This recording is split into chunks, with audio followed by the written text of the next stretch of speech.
Have you ever wanted to feel what it's like to activate and resolve Maxx in the TCG? Up until now, you can only do this in Master Duel or if you played way back then in the TCG when Maxx was legal, but in Infinite Forbidden, the new core set that comes out in about a month, you're gonna have a chance to do just that with a new card called Mulchummy Perulia.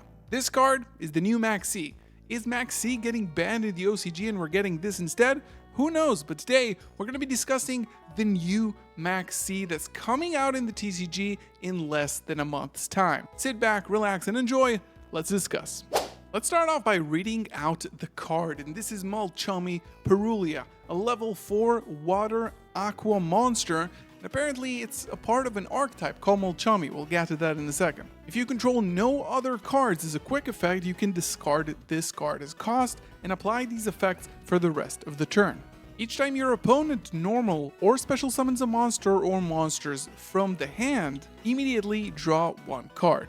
During the end phase, if you have more cards in your hand than the number of cards your opponent controls plus 6, shuffle random cards from your hand into the deck equal to the difference. And as a bonus, you can only activate the effects of other Mulchummy monsters once the turn you activate this effect. So regarding that last clause, there might be more Mulchummies coming in future sets, but we're here to talk about this card because this is obviously the flagship Mulchummy monster that is an equivalent to Maxx, which is kind of crazy. So first of all, why is Konami releasing this card? People have been clamoring and speculating that Maxx, the poster boy of the OCG and Master Duel, is actually going to get banned, finally. Maybe Konami wants to bring the OCG, Master Duel, and the TCG ban lists together into one list, eventually connecting all of them into one game. Right now we have 3 different formats for the 3 different games that Yu-Gi-Oh! Has to offer, but maybe Maxx is the key and the secret to connecting between them. Obviously, Master Duel and the OCG revolve around Maxx being legal, with best of 1 games being able to balance the game a little bit better with a very, very overly powerful card such as Maxx that can just turn games on their heads. So why does Konami want to release an equivalent to Maxx? You think that having Maxx and this pseudo Maxx together legal at the same time, which is the state in the OCG right now, might be a little bit too toxic. But this is the case right now, and Mulchummy is actually seeing a lot of play in many people's side decks, mainly because of the difference between this card and Maxx. You need to be controlling no cards on your field, which means that going first, establishing a full board, and then activating Maxx is of course very strong and toxic, but you can't activate Mulchummy here because you already control cards. So this is the main difference between this card and Maxx. It's not good on top of your combo, it's mainly good going second. But there's also another difference between this card and Maxx specifically, is the fact that this card only draws when your opponent summons from the hand. So how good is that actually? So think about the game state where you play Mulchummy Perulia. You put this in the side deck and then you go second and you put this card in, maybe instead of some engine, maybe instead of board breakers, or maybe instead of some of your hand traps. In the draw phase, you control no cards and you just pitch this card into the graveyard. You have 4 cards in hand to your opponent's 5 cards in hand. And now every time they summon from the hand, you will draw an additional card. So usually most decks will start off by normal summoning a monster. When they normal summon that monster, you will draw a card immediately, equaling the amount of cards you would have without Mulchummy just refreshing your hand with another card. But now, let's think about other decks and other engines and how they actually work. So for example, the Kashtira engine in Snake Eye or just the Kashtira deck. Usually, before even normal summoning, you will special summon a Fenrir or a Unicorn, right? That's an additional draw. Normal summoning again with something like Birth, that's another draw. Summoning Diabellstar the Black Witch from the hand, that's another special summon in addition to what you would usually have with Snake Eyes Ash. That's another summon, that's another draw. Decks like Branded activating cards like Cartesia, the Virtuous, summon from the hand, and that's another draw. Decks like For example, Salamangreat activate Gazelle from the hand, which needs to special summon itself from the hand, and again, that's another draw. One of the upcoming decks of the next format is going to be Yubel Unchained, and things like the gruesome Grave Squirmer or Sharvara or any of the Unchained monsters summon themselves from the hand, and those are multiple special summons. So again, against a deck like Yubel and Unchained, you're going to be drawing 3, maybe even 4 cards. So obviously, it's not as good as Maxx C.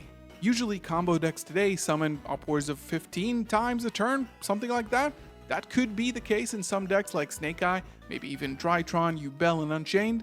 So you're not going to be drawing 15 cards, you're only going to be drawing 2, 3, or 4 cards most of the time. So is that actually worth it? So I think that in some cases it's probably worth it.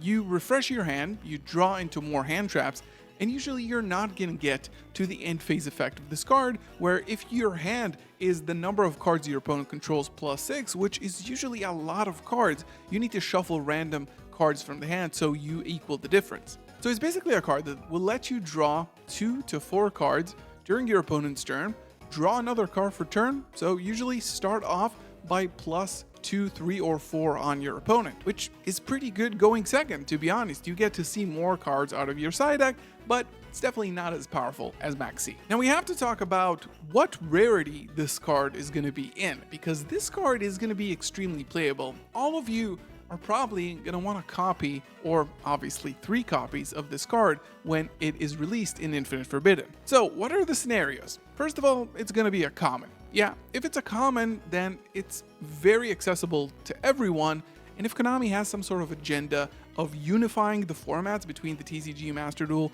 and of course the OCG, every player is going to need a copy of this card. Maxx C has been printed a ton of times in the OCG to make sure every person has it, and reprinted in structures to make sure it's very, very accessible. So option 1 is that this is a super, this is a common, they want you to have it. The other worst option is obviously this card. It's going to be a secret rare. This card is obviously a part of an archetype, which we don't really know what else to expect from it, but considering this card is one of the strongest cards ever printed, you can expect the other ones to be very sought after as well. It's probably not a pure deck, right? Because, you know, the C archetype, it's not really an archetype, it's more a bunch of staples. So if this card is the premier card for that archetype, it could very well be a secret rare. And what happens if it's a secret rare? This card could probably be worth up to maybe $150 to $200, because would you not want to buy Maxx C in every way possible? You would need that card if it's going to see play in every single deck. And this card might be just that. So I think this is going to be really interesting to see what this card does. We're going to get reveals in probably a couple of weeks' time and finally get to see what rarity this card is. Currently, in the OCG, this card was released as a rare. Other cards that have been released as rares in the OCG: Wanted, Seeker of Sinful Spoils, ended up being a secret rare in the TCG. Triple Tactics Thrust, ended up being a secret rare in the TCG. Kashtira Fenrir, Primeval Planet Perlorino, yeah. A lot of ultras and secrets. That's not looking great, but you can't really compare between OCG and TCG rarities just because the model is so different. Let me know what you guys think about this card. Is this card an actual threat to the TCG or possibly even the OCG and Master Duel? Let me know your thoughts in the comment below. Like the video and subscribe to the channel. I will see you in the next one. Peace.